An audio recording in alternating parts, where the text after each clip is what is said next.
प्रिय दर्शकों, प्राचीन भारत की समृद्ध इतिहास में डूबी एक कहानी जिसपे राजाओं, रानियों और नीति के मोड़ों की कहानी में आपका स्वागत है।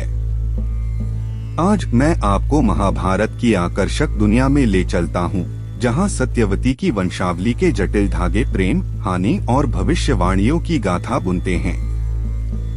हमारी कहानी सत्यवती से शुरू होती है, जिसके दो बेटे हैं, चित्रांगद और विचित्रवीर्य।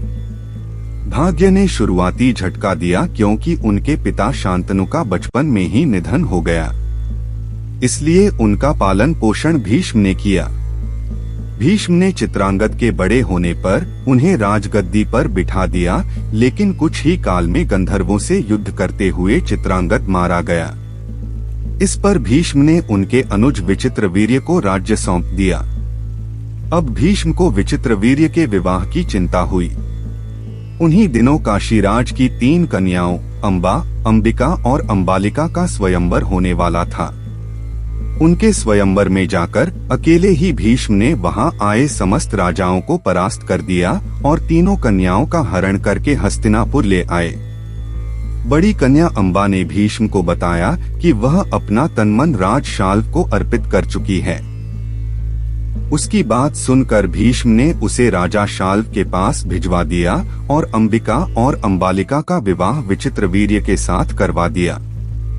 राजा शाल्व ने अंबा को ग्रहण नहीं किया, अतः वह हस्तिनापुर लौटकर आ गई और भीष्म से बोली, हे आर्य, आप मुझे हर कर लाए हैं, अतएव आप मुझसे विवाह करें। किंतु भीष्म ने अपनी प्रतिज्ञा के कारण उसके अनुरोध को स्वीकार नहीं किया। अंबा रुष्ट होकर परशुराम के पास गई और उनसे अपनी व्यथा सुनाकर सहायता मांगी। परशुराम ने अंबा से कहा, हे देवी, आप चिंता न करें, मैं आपका विवाह भीष्म के साथ करवाऊंगा। परशुराम ने भीष्म को बुलावा भेजा, किंतु भीष्म उनके पास नहीं गए।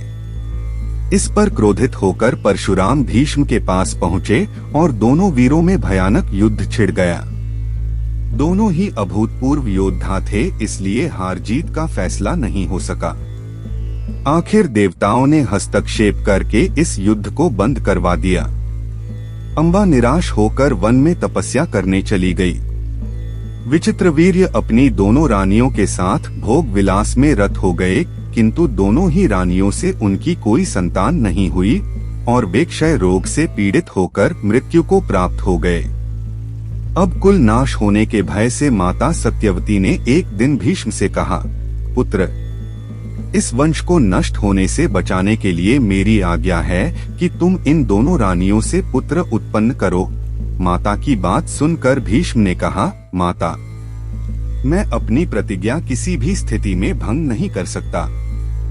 यह सुनकर माता सत्यवती को अत्यंत दुर्हक हुआ। अचानक उन्हें अपने पुत्र वेदव्यास का स्मरण हो आया।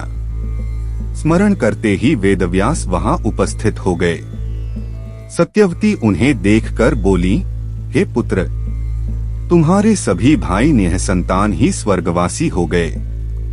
अतः मेरे वंश को नाश होने से बचाने के लिए मैं तुम्हें आज्ञा देती हूँ कि तुम उनकी पत्नियों से संतान उत्पन्न करो।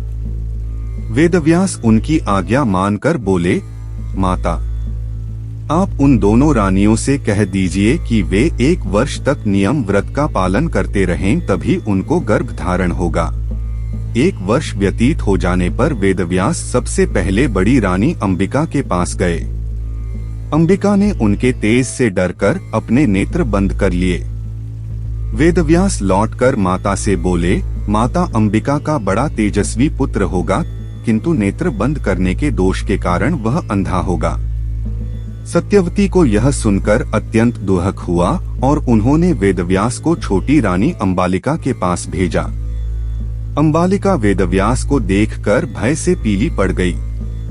उसके कक्ष से लौटने पर वेदव्यास ने सत्यवती से कहा, माता, अंबालिका के गर्भ से पांडु रोग से ग्रसित पुत्र होगा। इससे माता सत्यवती को और भी दुहक हुआ और उन्होंने बड़ी रानी अंबालिका को पुनः वेदव्यास के पास जाने का आदेश दिया। इस बार बड़ी रानी ने स्वयं न जाकर अपनी दासी को वेदव्यास के पास भेज दिया। इस अपरंपरागत मिलन से एक पुण्यात्मा विदुर का उदय हुआ जो वेद और वेदांत में पारंगत थे। इस प्रकार धृतराष्ट्र, पांडु और विदुर का भाग्य तय हो गया, जिससे महाभारत में सामने आने वाले महाकाव्य नाटक के लिए मंच तैयार हो गया।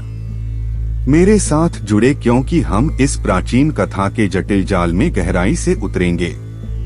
पौराणिक दुनिया की अधिक मनोरम कहानियों से जुड़े रहने के लिए सदस्यता लें, पसंद करें और अधिसूचना घंटी दबाएं। अगली बार तक भाग्य के धागे इन मंत्रमुग्ध कर देने वाली कहानियों के माध्यम से आपका मार्गदर्शन करें।